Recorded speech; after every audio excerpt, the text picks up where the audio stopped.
Hello everyone and welcome back to my channel. If you're new here, my name is Amy and I am on a financial freedom journey with my family.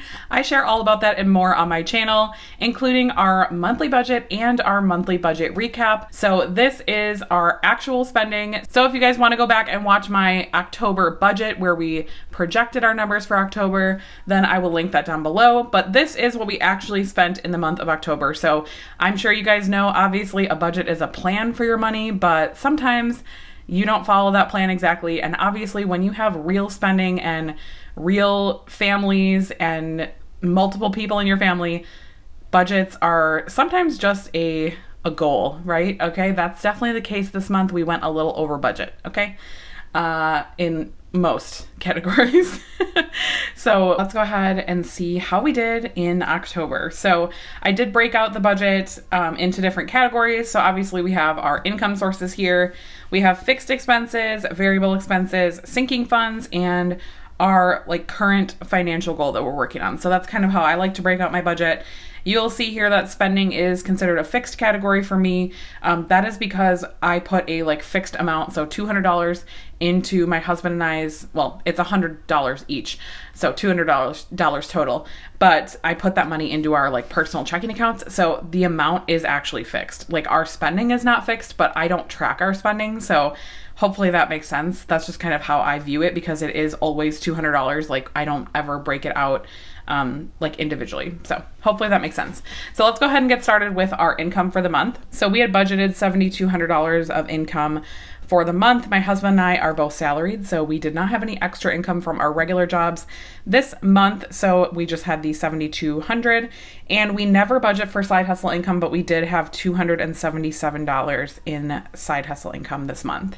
So that leaves us with a total of $7,477 that we were able to budget with in the month of October. So let's go ahead and move down to our budget categories. So first up is our mortgage. So we did budget $2,100 for our mortgage. That is our mortgage amount plus a little bit extra. We do pay a little bit extra right now on our mortgage, and that is 28% of this total income. Next up is subscriptions. So currently this is Netflix and Peloton, and that is $53. However, we actually are canceling Netflix. So we canceled Netflix in October, so you will not see this in our November budget. Maybe you'll see it again in the future. I don't know. We're going to test out canceling it.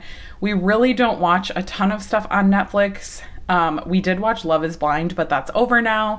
And I just feel like we don't need it. I don't feel like we use it as much. My kids primarily use Disney Plus, which that actually we have to pay for in November. So you'll see that in my budget next month. We pay that annually, but they primarily use that or Amazon Prime. We also get Paramount Plus. I think it's Paramount Plus with our Walmart Plus membership. So if you guys sign up for Walmart Plus, you also get Paramount Plus. We use that on occasion. It's not a huge thing that we use. We wouldn't have it unless we got it for free, but it's kind of a nice perk of Walmart Plus that you can get that for free. So yeah, we just don't really find ourselves using Netflix. So, worst case scenario, we cancel it and we want it back. We can always get it back. It's not like this is a permanent decision. That's what I kind of reminded myself of because I feel like I was a little bit hesitant. Should we really cancel it? It's only, a few dollars a month, but honestly, it's best to just cancel it and see if we miss it. If we do, we can get it back. If we don't, awesome, we can save a little bit of money every single month. So we're testing that out. Then we have our utilities. So this is just for this month. This is just electric, gas, and internet. We pay water quarterly, but this was not a water month for us. So we had budgeted $310, which was $60 for our internet and $250 for our electric. We actually spent a little bit less than that. Our electric bill was pretty low. It was only $214. And then our internet was $60. So that was a total of $274. And that was a difference of a positive $36. And that was at 3%. Next up is childcare. So my daughter goes to a part-time 4K program. So we do have to pay for that. For the other half, for the other half of the day. So that was $585. That was 8% of our budget. Childcare is so expensive. It's just so crazy to me. She's only there for a few hours a day and it's still $500, almost $600 a month. So it's just crazy how expensive childcare is. Then we do have a reoccurring donation of $100 that goes to St. Jude. So that is another fixed expense that we have. And finally, we have our spending. So like I said, we do put $200 towards spending. That's $100 for myself and $100 for my husband. And that goes into our like individual checking accounts that we don't track. We just like spend out of that account. We can save the money, we can spend it, we can do whatever we want. I don't know what he spends his money on. I don't really care. He doesn't know what I spend my money on, and he does not care. Just because, I mean, it's such a minuscule amount every single month. So it's just whatever we want to spend it on. I usually end up getting like a pedicure with it, to be honest, at least lately. So next up is our variable expenses. So first category we have is gas, and we had budgeted $200 and we actually spent $207. So I would consider that on budget. It's a little bit over, obviously, but I mean, that's so close that I really would consider that on budget. And $200 has been working fine for us. I am going back into the office 2 days a week. So I feel like we've been spending a little bit more, but it's, you know, pretty manageable. My office is not very far from my house. Very thankful for that. So we don't end up spending a ton extra on gas. Next up we have is groceries. So we had budgeted, I'm sorry if this is really wobbly, you guys. My desk is like, I feel like it's like really off balance right now. So we had budgeted $800 for groceries. We actually spent $867. So yeah, we did go over budget, $67. I'm really thinking we're gonna need to raise this budget. I'm so hesitant. I don't know. I just feel like I'm in denial that we need to raise it, but I'm thinking like probably $900 is more realistic for us. We are a family of 5. My youngest is almost 2, and so he's like really growing fast, and I feel like he's eating like a regular child now, and so I feel like it's just been really expensive lately to feed all of my kids. My 2 oldest kids primarily pack their lunches for school, so we're definitely spending more money on that.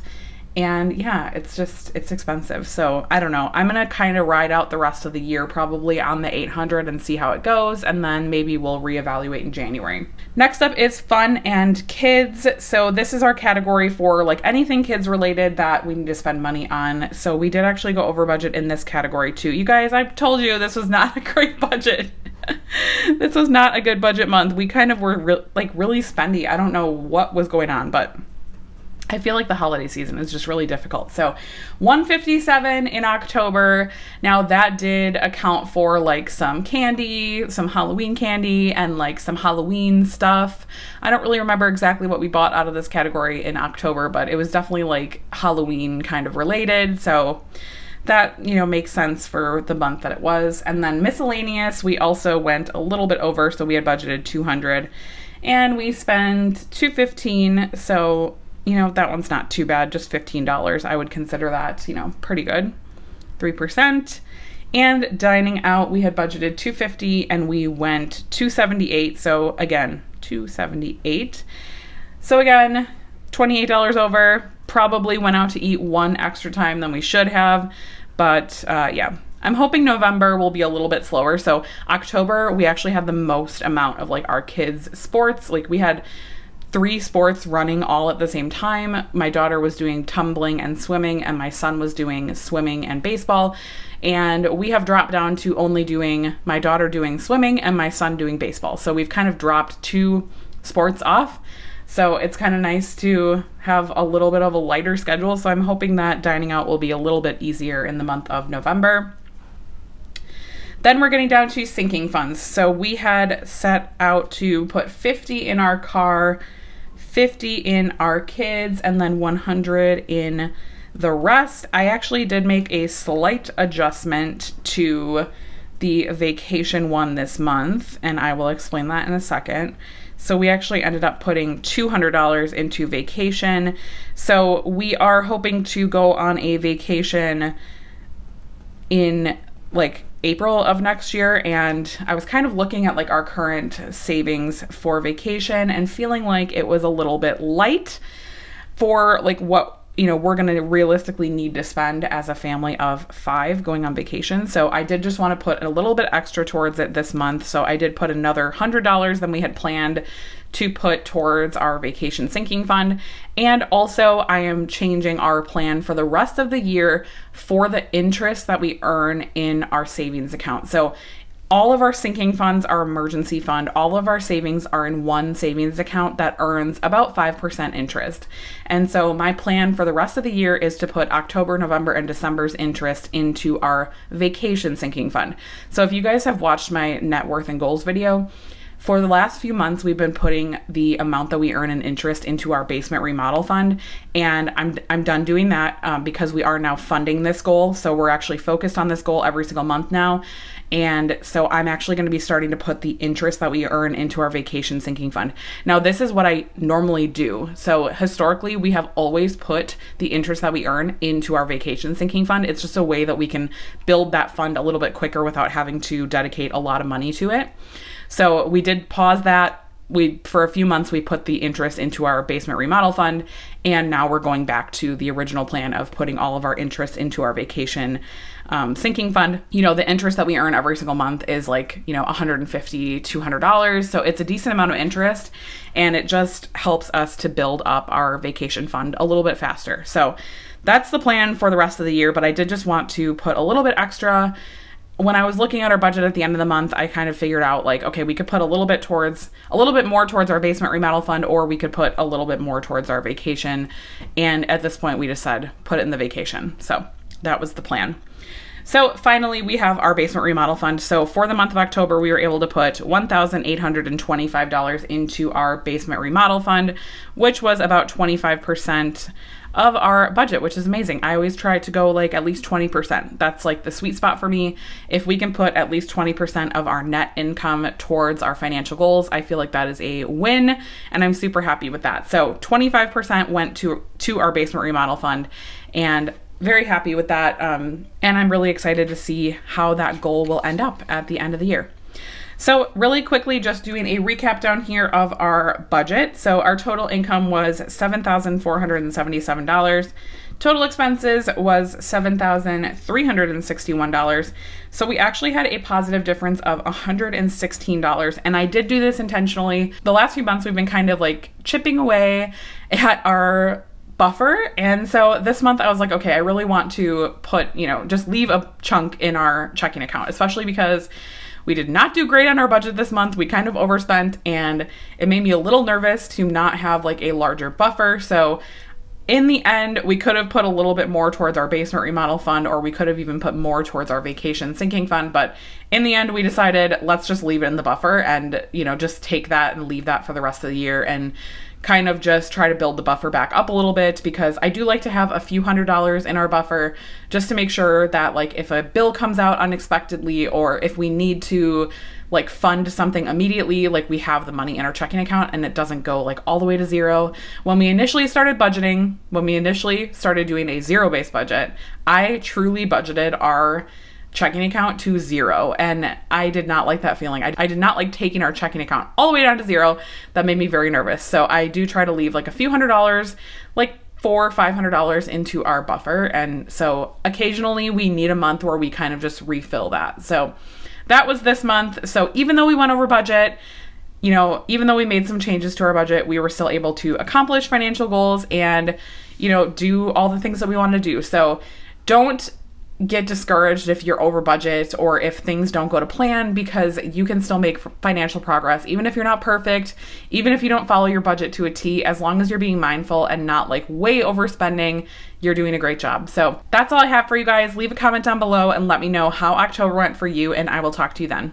Bye guys.